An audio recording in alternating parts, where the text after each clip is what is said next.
Türkistanның 2020 yıllık kişilik hukuk doklatida irqiy qirg'inchilik va insoniyatga qarshi jinoyatning dalil isbotlari o'tirg'a qo'yilgan. 10 may Dünya Uyghur Qurultayı tor orqali Dünya Uyghur Qurultayıning 2020 yıllık kişilik hukuk doklatini e'lon qilish murosimi o'tkazgan edi. Mazkur doklat 19 may kuni Dünya Uyghur Qurultayıning tashviqot vositalarida rasmiy e'lon qilindi.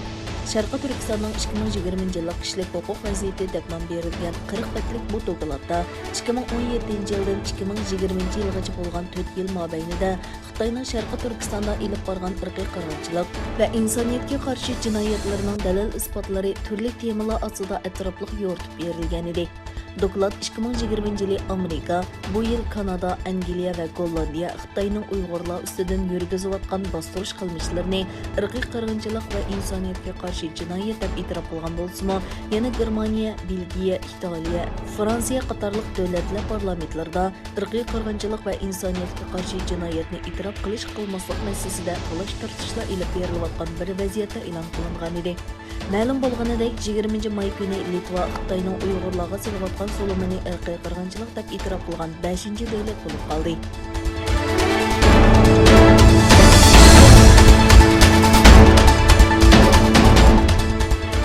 Bilgilenishicha, Xitoyning xۇاۋېي texnika şirketining mahsulotlari Gollandiyadagi asosli telegraf ta'minlovchining 5 yadroliq toridan chiqarivetilgan.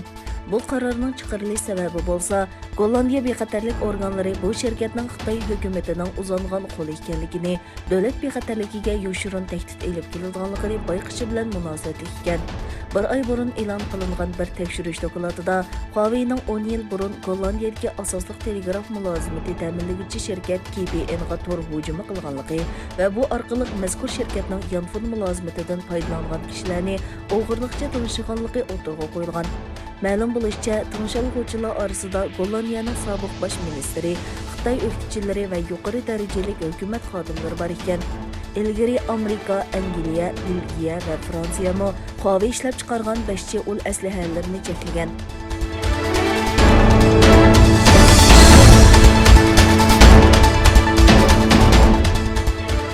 Amerika parlamentidagi Cumhuriyetçiler Partiyasi a'zolari josuslik va ahli mulk o'g'irlash bilan shug'ullangan shaxslarga viza berishni rad qiladigan yangi qonun loyihasini o'tirib qo'ydi. Amerikani josuslikdan qo'g'dash qonuni deb atalgan mazkur yangi qonun taklifini Cumhuriyetçiler Partiyasining Kengash palata a'zosi Ted Cruz, Kengash palata a'zosi Marco Rubio, Avam palata a'zosi Vicky Haritlis qatorliqlar o'rtaq sungan bo'lib, asosli Xitoy nishon qilingan.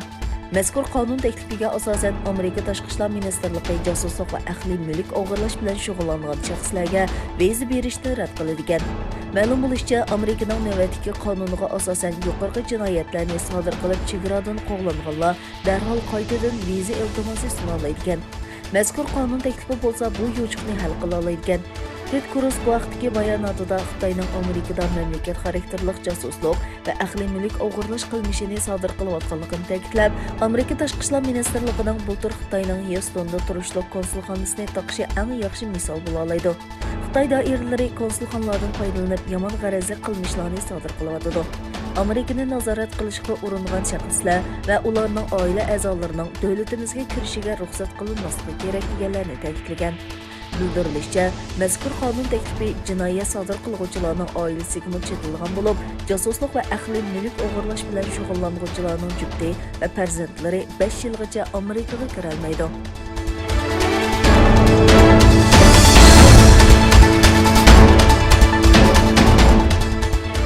Xitoyning g'arbiy shimolidagi Gansu o'lkasida tog'da marafoncha yugurish musobaqasiga qatnashgan 21 kishi mo'ldir, yomg'ir va kuchli shamol sababidan o'lgan. Davlat taratqullari 172 qatnashchining 151ning 700 dan ortiq xodim qatnashgan qutqizuv harakatida qutqizilganligini xabar qildi. Doirlar jismoniy kasalliklar va tuyuqsiz temperatura tuvanlash sababidan 21 yuguruvchining qazo qilganligini e'lon qildi. Egilanishicha, bu 100 kilometrlik musobaqa shanba kuni Gansu o'lkasining Qonqi daryosi Tosh o'rmon sayohat rayonida boshlangan.